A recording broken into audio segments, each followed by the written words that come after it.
前段时间哈，我的一个关于大龄剩女的视频呢火了，但是呢也招来了一波不服气的人哈，在评论区可劲儿的骂我，说什么的都有，说我身为女性攻击女性，说我在贬低女人啊，说我在搞性别对立，说我为了点流量哈拿他们说事儿。今天我就在这儿哈，不做任何的辩驳，但是呢我只想问你们讲这些话的这些人哈几个问题。第一个问题，是谁谈恋爱的时候要看男人的态度，男生怎么给他花钱是最权重的评判标准。但是如果让女生花钱，那这个人就是个下头男。你们承不承认这件事情啊？导致现在很多的男人都反感谈钱的女人，这个不是我教你们的吧？如果一个男人跟你谈恋爱约会，他就算是跟你 AA， 但凡他就是稍微的算计点抠门点，你们都受不了，对吗？而你们自己呢，可以不花1分钱，也没啥态度。那到底是谁把你们自己当成了交换的标的呢？不是你们自己吗？这个是事实啊。难道是我把你们说成这样的吗？难道是我把你们贬低成这样的吗？第二个问题，你们有没有好好的看看评论区，男的都在说什么？如果现在有的女的，你的观念你的认知是符合人道的，都是符合自然规律的，那谁还会出来说你不对呢？你的所作所为所想都会得到大家的支持才对，对吗？那为什么你的言行你的思想都会引起那么多人的批判和嘲笑呢？一个成年人可以选择特立独行，但如果你要入世，你就要遵循入世的规则，不是吗？第三个问题，你是不是想结婚？不管多大岁数，只要你愿意，你可以不结婚。我从来没有批判过一个人不结婚这件事情。但是如果你既想结婚，你又要想入非非，年轻的时候你没有把握好啊，你没有规划好，你等到你一把年纪了，还想用自己的这把年纪来换取一个既优秀又年轻的男人。作为一个在婚恋市场混迹10多年的红娘大姐来说哈，我可以很负责的告诉你，这件事情啊几乎是不可能的，概率很小啊。我是不是又说到了你的痛处呢？你可以继续骂我，没关系，因为改变不了事实的。你有这个功夫，还不如去书店买2本书哈，提升一下自己的认知。作为一个成年人，尊重事实比你在这儿抨击我要成熟的多了，是不是？大家说对吗？33岁算不算大龄剩女呢？当然算哈，你也别不服气。你说你学历高，你想找个学历高的男生应该不过分。你说你长得漂亮，那找个男生就得长得帅啊，这个是不是也不过分？你说你的收入高啊，有房有车，那找个同样收入也高啊，有房有车的男生是不是也没有毛病？对不起哈，有毛病。这个就是你为什么成了大龄剩女的原因，因为你既要又要还要，综合条件这样好的男生，他缺女孩子嫁吗？他能找你33岁的，也能找一个23岁的，那人家为啥要找你呀？所以没有比较就没有伤害。你们知道为什么有的姑娘人家就能嫁得很好吗？因为人家懂得取舍。他们有个共同点，就是他们挑男人的时候只挑1、2样。比如说有的姑娘她就想找个有钱的，那她就只挑有钱的。至于说这个男人的身高啊、长相啊、学历啊、婚况啊、年龄啊，她就完全可以不去看的。还有就是有的女孩子她就喜欢学历高的，那只要这个男孩子的学历高，其他的情况她就可以不太考虑了。比如说这个男孩子原生家庭不怎么样身高长相也不怎么样啊，有没有钱也不太在意的啊。还有的女孩子呢，只喜欢那种脾气好、性格好的啊。然后呢，那这个男孩子有没有钱、身高长相啊，她也可以不在意的。还有的女孩就不喜欢长得帅的，那只要这个男孩子他足够帅，其他的短板他也是可以无限度的去包容的。所以呢，人家就能过上幸福的生活呀。像咱们这种什么身高、长相、学历、年龄，包括这个物质要求、精神需求，样样都要的，那真的就有点难了啊。再加上你已经33岁了，那基本上你不降低要求，这个是很难嫁出去的。大家觉得是不是这个道理呢？咱们到评论区八卦八卦。过了40岁的未婚女人你千万不要来找我找对象了好吗？我真的是怕了你们了就没有一个我感觉就没有一个正常点的。最近呢是有一个朋友让我给他的一个远房表妹介绍个对象。我一听呢，都41岁了那还怎么找找年轻的你不配了，找条件好的那你更不配了。找个离异的呢，你可能还不甘心；找个年龄大的呢，你可能还嫌人家老。总之，过了40岁还没有结过婚的女人，不好好反省一下你自己啊，基本上你这辈子都结不了婚。为什么呢？因为啊，他们不是因为年龄大了不好找，是因为啊，他们这一辈子都在找那个他根本配不上的人，所以才变成了大领导。你们认同吗？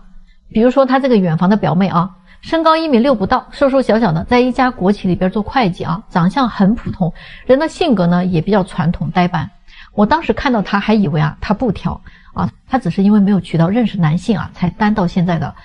结果并不是这样的啊！介绍的时候啊，我给他看了资料不下20个，条件好一点的，他说自己配不上；条件差一点的呢，他说不想活得太累了；条件合适他的呢，他又要挑长相；没眼缘的他不想见，说这样他没感觉。后来终于联系上一位45岁左右的啊，在一家国企里边搞技术的男士。这位男士呢，也是未婚的，就是个子不太高，长相呢确实不是他太能接受的那种。但是两个人还是见面了啊，当时说啊，约在某个地方吃饭，男士呢还是挺绅士的啊，去接他下班，一起吃了饭。男士呢还开车呢把他送回去了，双方最初的印象还是不错的。可是啊，接触了一段时间之后，这个女士就跑过来跟我说啊，哎呀，不接触了啊，问他原因，他说居然是因为男士问他可不可以做女朋友，他说可以，刚刚答应了啊，男士就想亲他。他说完全不想让他碰一下，感觉还是受不了啊，喜欢不起来。他说自己啊也知道自己年龄大了不好找，但是啊将就着找一个自己不喜欢的人还是太难受了。而且他说他不太习惯让别人碰他身体，他会特别紧张。我当时真的是就很想问他，你是不是有病啊？不过我没问啊，这还需要问吗？然后我又给他介绍了一位离异的啊48岁的男士。长相、身高和工作啊，他都很满意。于是两个人呢又见面了。约会的当天，两个人也是约到外边吃饭啊。结果两个人吃完饭又不欢而散了。我又问他为什么啊？他说这个男士摆架子啊，都没有开车去接他，感觉很不被尊重。男士有点高高在上。饭后呢，这个男士也没有送他回家。他那个自尊心啊就开始强烈的跳动，坚决的不跟这个男人发展了。后来啊，我就问那个男士为什么都不送一下女士呢？让对方感觉到特别的被怠慢。男士说啊，当时是女士选的地方啊，就在他自己住的附近，所以他觉得没有必要去接嘛。自己开车开了半个多小时，到了地点之后啊，人家那是一脸的不乐意啊，拉着个脸给谁看呀？我们还什么关系都不是好吗？我看他呀全程的不高兴，我哪还有心情送他回家呀？大家来说说，都40岁的人了啊，还有一颗少女心，这可咋整啊？咱们不要再被那3000万男光棍的数据给骗了哈！知不知道现在中国的女光棍数量已经突破了1个亿？好多的女生啊还在做梦呢，还在挑挑拣拣呢，居高临下哈，认为相亲就是给男生一个追求自己的机会。找个对象呢，既要男人帅哈，又要男人有钱，既要男人有有趣的灵魂呢，还要男人有胸怀哈，给他万般宠爱。谈恋爱呢，天天的就钻研哈，怎么让男人对他挥金如土？怎么才能说3句话就能把男人迷成智障？如何啊才能让男人把她宠成小公主？40岁的男人呢就叫油腻大叔，可是40岁的女人呢却叫小仙女。小仙女们还天天的梦想着白马王子高富帅从天而降啊！我都不想说了哈。过去不管有多少人追过你，不管有多少人跟你谈过恋爱，事实证明你确实失败了啊，败给了时间，败给了现实。这个就是被淘汰的结果。不管你觉得自己有多优秀有多么骄傲，大龄女生，你的结局就是有家无室了，你必须降低标准，你们认可吗？同居就等同于结婚了吗？有一个女生跟我说最近她刷到过好多这种视频看评论区的男生们都非常认同这个观点。那我就觉得如果我是一个同居过的女生，我就不承认我同居过，谁又能知道呢？男生既然嫌弃有同居史的女生，有些女生也真是很傻的男生问你，你就说没有不就完了吗？如果是我呀，我肯定不承认的。他又没有证据，怎么能发现呢？其实我在这里告诫一下那些有过同居史或者正在打算要跟男朋友同居的姑娘们，你要知道同居的本质其实就是结婚。你跟一个男的同居了，其实和结婚没有什么区别的，你们完全过着夫妻生活了，只是少了那张纸而已我知道很多女生哈不太愿意接受这个说法，可是你该给一个男人的都已经给过了呀，你相当于已经给别人做过一次老婆了，你再换一个同居，相当于又结了一次婚。如果你和很多男人同居，那你就结过很多次婚了呀。各位，你一定要明白哈，实质性的婚姻，不管是有证无证的，只要在一起生活，做着夫妻该做的一切事情，那就是实质性的婚姻了。那张纸不是实质，那张纸啊是用来划分财产的，日日夜夜在一起的生活才叫实质。所以对此你们有什么看法呢？咱们到评论区讨论讨论呢。最近有个女生啊，她去参加了一个高端单身聚会局啊，在饭局上呢认识了一个坐在旁边的男士，两个人呢聊得很开心，互相敬酒，喝着喝着呢，这个女生啊就有点喝多了。到了大家快散场的时候呢，男士看到这个姑娘啊微醺的状态啊，就提出来送她回家。女孩这会儿呢半醉半醒的哈就答应了。于是呢男士就叫了辆车带着姑娘啊离开了。这一上车呀，女孩就倒在后座上哈，没说几句话呀就睡过去了。问她住哪儿呢也没说啊，叫也叫不醒。男士这下心情啊就有点复杂了哈，不知该怎么做比较好，想想也不知道她住哪儿，大晚上的也不能就在车里等着，送哪儿去都不合适。于是呢他就自作主张了哈，让司机呢把车开到了自己家的楼下。在车里呢等了2个多小时，这时候女孩啊突然就有动静了啊，原来是要吐啊。于是呢男士就扶她下车啊，女生呢吐完了之后呢就有点清醒了，发现这里是个很陌生的地方，也不是她家，就问男士这是哪儿。男士说啊，因为他刚才睡过去了哈，不知道该去哪儿了，就把她拉到自己家楼下了。目前呢是半夜啊，快1点了。于是呢男士就问姑娘啊，住得远不远？姑娘说啊，家住得挺远的，有点一脸茫然的表情。于是呢男士就跟她说，要不就上我家凑合一晚得了啊，你睡卧室，我住客厅。女生听着呢也挺合理的，就点了点头同意了。于是两人呢就上了楼。女生洗漱完了之后呢，就在男生的卧室呢睡下了，男生呢也在客厅躺下了。可是啊后面问题就来了啊，他俩各自睡了2个多小时之后啊，男生啊在客厅越睡越冷，然后就开始敲卧室的门哈，让女生给他开门哈。女生啊死活就不开，这俩人啊就开始你一句我一句哈，就争执起来了。男士呢说自己睡客厅太冷了啊，想拿床被子出来。女生呢就死活就不开门啊，说男生想要耍流氓。大家来说一说哈，这件事情到底是谁处理的不好呢？你现在又想复婚了啊？你早干嘛去了嘛？今天我这里啊来了一个36岁的离异女士哈，那提出来的一个择偶要求啊，着实给我吓了一跳。她说自己是1线城市本地人哈，有车有房，体制内工作很稳定，还可以给对方落户。要说她的身材长相呢，还真是不赖的哈，唯独的短板就是年龄大了一些呢，还带着个孩子。本想着呢，这离过婚的人嘛，应该明白自己几斤几两了，能找个什么样的人哈，对吧？结果呢，人家说啊，3年前离婚的时候，确实是因为丈夫太忙了，于是呢，她自己出轨了，硬带着孩子呀，把婚给离了啊。可是没有想到自己被外边的男人给耍了，自己倒是离婚了，对方呢却没有离啊，就这么个事儿嘛。2个人呢没过多久就闹掰了，于是呢她就带着孩子自己过了3年，真真实实感受到了人情冷暖啊，挣几个钱啊有多辛苦。她想着之前的老公对自己那真的是挺好的，开始后悔了啊，于是呢她就各种打听前夫的一些消息，她想复婚嘛。最后呢人家啊有女朋友了，她就3番2次的呀找借口上门去献媚。可是呢前夫并不为之所动哈，便对她说，你离婚的时候对我说的那些话有多绝情啊，那我现在对你的态度就有多绝情。所以呢他眼看着这个婚事复不成了，所以就来找我们嘛啊。他提出了几个条件，我觉得都不可能啊，不可能实现。第一啊，市中心必须有2套以上的房产啊，不能跟父母同住。第二呢，就是身高不能低于1.78米，因为前夫是1.80米啊，还不能秃头，不能太丑。他说要不然根本亲不下去嘴。第三呢，年收入呢至少都得100万以上，要不然怎么养得起我们娘儿俩啊？因为他前夫是做生意的哈，年收入是很高的，要求100万他觉得不过分。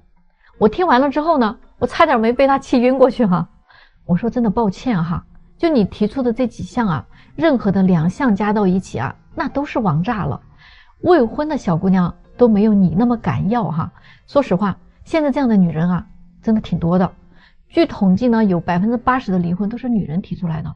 但是有趣的就是几个月甚至几年之后这些女的她又开始想复婚，而大多数的男人这时候就不同意了。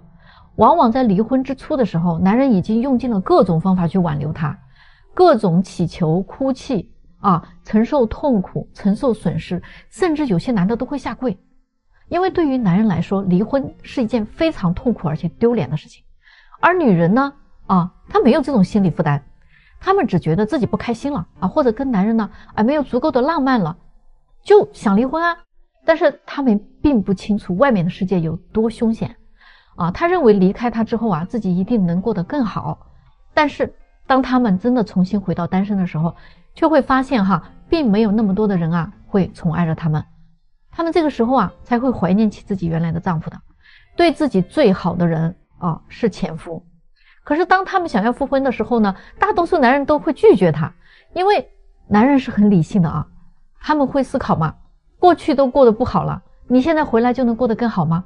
甚至我已经失去了该失去的东西了，我已经承受了该承受的痛苦了，你还要让我再去经历一次吗？男人通常都不太愿意接受这种安排了有一些男人还有点洁癖，他接受不了离婚期间这个女人跟哪些男人有过事儿，他现在不想当这个接盘侠了，所以大部分的男人是不会同意复婚的。总之，离开并不代表你就会幸福这些女人呢也是早知今日何必当初嘛。所以一个女人不要轻易去离婚，真的，你是没有遭受过毒打，你是不知道是不是？为什么很多人相亲之后他谈恋爱进展就很不顺利成功率也不高？原因呢往往就出在了交往初期非常容易触礁。最近有一段认识都3个月了，现在已经呢濒临分手。女孩特别委屈来找我说，这个男生不懂她，自己是个女孩子嘛，有的时候难免会有点小脾气，耍个小性子什么的。男孩呢不会说话，总惹她生气，以前还总是很快就来哄她了，送个礼物道个歉什么的。可是最近呢越来越冷淡了，吵完架了之后10来天都不找她。这一次呢，这个男生已经1个多月没联系女生了。于是呢我就跟男生联系了一下结果男生说，这个姑娘太作了每次呢都是因为一些很小的事情，比如一句话没说到她心里，她就要跟男生掰扯，一定要男生服软了她才罢休。要是吵几句嘴那不管谁对谁错一定得男生过来哄她才行，甚至呢必须买个礼物表示真诚的道歉。他们出去玩吃什么玩什么都得按照女生的喜好。吃饭的时候呢，如果没有帮他拉凳子没有帮他选喜欢的菜没有帮他夹菜他都会生很久的气说这个男生不在乎他刚开始的时候男生因为比较喜欢他嘛什么都愿意由着他惯着他。那这一次呢是因为男生跟他表白了，希望他们做男女朋友。结果这个女孩居然回答说还需要再考虑考虑这次这个男生沉默了于是1个多月了都没有联系这个女生了。现在的女生就很纳闷说男生为什么一生气他就不说话了呢？可是你让他说什么呀？他说了你听得进去吗？你又不会改。他跟你讲道理的时候呢，你又会问他这是什么态度？他要是真的跟你表明了态度的话，你又会嫌他不真诚，说他是在敷衍你。于是呢，人家只能一次又一次的咽下这种委屈然后呢还得一次又一次的去哄你。每一次哄好了你之后，他还得自己躲起来哄一哄自己。但是这样的时间长了之后谁都会很累的，问题又解决不了，情绪呢还不停的在堆积，那总会有被压垮的一天然后你就会发现不知道从什么时候开始，他突然变得沉默了，不爱说话了，也不来哄你了。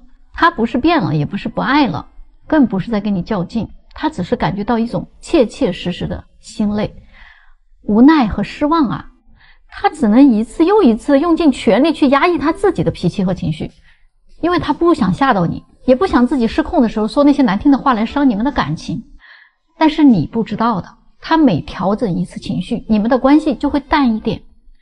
不被理解和尊重的，每一次他独自咽下失望和难过的瞬间，他都在往后退，直到推到不想退的那一天，你们的关系真的就散了。你明白吗？我不否认婚恋市场上呢，确实有很多的女人，她比男人厉害多了。但是呢，他们来找对象啊，一开口就是自己是某某头部企业的高管，年收入呢几十万上百万，一线城市有房有车啊，言下之意呢就是自己有多优秀。但是可惜啊，他们啊完全活在自己的世界里了。最近就有一个姐妹啊，36岁了，海归的硕士啊，某互联网大厂的高级管理，年薪100万。她来了呢，就往那儿一坐啊，开口第一句话啊，就是我毕业于海外某某高校啊，现任呢中国某头部企业的高管，年薪100万，北京有房有车啊，存款呢7位数，自认为保养得非常好，看上去呢也就28岁左右，心态还很年轻，可以接受姐弟恋。于是呢，我就问他啊，那你想找个啥样的？他说啊，我最多能接受比我大3岁以内，硕士以上学历啊，未婚的，市中心必须有房子，面积得大于自己的房，最好呢有2套以上，收入方面呢，最好是自己的收入的1倍以上，工作能力一定得比他强的，要让自己有仰慕感、跟随感，否则呢没有吸引力。如果年纪比自己小，可以接受条件不如自己的，但是呢得长得帅啊，得有上进心，我也不能等待他太久啊，陪他成长吧。我听完之后我真的头皮都麻了，于是我就直接跟他说了啊，我说亲啊，我觉得吧你更适合单身的，干嘛非要委屈自己结婚呢？你看你有车有房有存款，生活的逍遥自在多好啊，为什么非要结婚给自己找这个麻烦呢？你自己想一想，你要找的这个男人啊，年薪几百万啊，就比你大2、3岁，事业有成，估计外貌方面你也不想找太丑的，对吧？比如说身高太矮的、秃顶的、大肚腩的啊，这些你肯定看不上吧？那如果人家要是有那个条件呀，他可能根本就不找咱们这个年纪的。于是他就说啊，那我也足够优秀呀，我不像别的女人什么都没有，我还要这要那的，最起码我不双标吧。于是我想啊，我要是再不跟他说点实话，他这个梦啊得做到70岁。哎，我就说啊，这个婚恋市场啊，女人过了35岁以后就很难会遇到优质单身未婚男人选择你了，过了40岁啊，那根本就不要想了，概率为0。何况那些有钱有地位的男人，你以为他们喜欢女强人吗？啊，喜欢高级知识分子吗？真的未必啊，越有钱的男人他越不在乎女人你能赚多少钱，他们只在乎啊这个女人年不年轻，漂不漂亮，性格温不温柔，胸大不大，腰细不细。可是他还是听不进去啊，说不是所有的男人都像你说的那么肤浅的吧。我真的是服了他了啊。我说啊，现实就是这样的，那隔壁村的老王今年55岁了啊，不肤浅一辈子了，哎，是个女人就行。你觉得怎么样？反正啊，我做了这么多年的婚恋了啊，我还没有见过不肤浅的有钱男人。再说了啊，喜欢年轻漂亮的就是肤浅吗？那你也一直在强调男人的物质条件，就不叫肤浅吗？相对于年轻女人来讲，你没有人家年轻，也没有人家胶原蛋白多了，性格瞅着啊还比较强势，有钱人娶你回家干什么用啊？你们觉得我分析的对不对呢？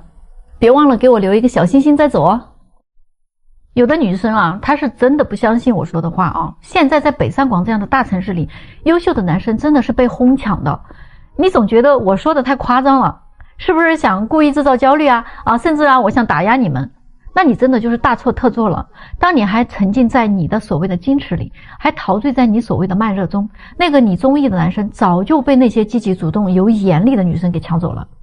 你不信啊，我就给你讲个最近的案例啊。前不久呢，我这里来了一个89年的博士男，自己刚开始创业啊，非常优秀。在我这里呢，相亲相了3个女生。第一个女生啊，听说男生自己刚开始创业，就直接跟男生说了，我是一个自私的人，如果未来对方创业有什么风险的话，他是不愿意共同承担的，就算结了婚，他也不愿意一起承担风险。离婚的话呢，他的东西还是他的，但是他要分男方1半的资产。这个真是啊，精致的利己主义者。咱们再来看看第2位女生啊，她觉得男生也不错啊，也很想交往试一试。结果男生第1次约她外出呢，她拒绝了，理由是单位要加班。第2次约她外出呢，她又拒绝了，说约好了闺蜜。第3次男生啊都到了她的单位楼下了啊，说一起吃个晚饭。这时候呢，她不好意思啊，就下楼来了。但是她仍然跟男生说自己手头还有点工作弄不完，看看能不能改天约。这之后啊，这个男生再也没有联系过她。那么她呢，就等了1周之后呢，她发现男生没有消息了，于是呢，她就主动给男生发了个消息，结果发现自己已经被对方删除了。于是呢，我就问他，那你是不是根本就不想交往啊？他说不是，只不过呢，想考验一下男生对他的兴趣到底有多大啊。另一方面呢，也不想让男生觉得自己特别的好追，所以呢，就玩了一下欲擒故纵的游戏啊。他还说啊，女生不应该矜持一点吗？啊，要是男生约自己啊特别容易的话，他一定会觉得这个女生轻浮的，让他难一点，不是更容易珍惜我吗？而且呢，自己确实是个比较慢热的人，需要慢慢来。只可惜这个男生太没有耐心了，但是我又觉得他挺好的，他是我相亲以来觉得各方面条件最满意的一个。您看还有没有可能呢？于是我就告诉他啊，现在啊都什么时候了，大家都是成年人，都已经来相亲了啊，女生你就别玩那一套矜持和羞涩了，你还考验呢，你是以为还在校园里吗？第3个女生啊，跟前2个女生真的完全不一样，她非常主动坦诚，一直跟男生在积极的互动，主动聊天约会，见面的次数也挺多。结果呢，男生说啊，这3个里边性格最好的就是这个女生，最起码人家的认知和行为都属于正常人。最后啊，他选择了第3个女生啊。所以咱们来看看啊，第1个女生纯属自私，还没有眼光，对吗？这么优质的潜力股啊，白白给扔了。第2个女生完全就是作，现在还有哪个男生有那个精力跟你慢慢磨呀？那你是哪位天女下凡呢？所以啊，你还在左顾右盼的时候，好的男生早就已经跟你擦肩而过了，你们说对不对？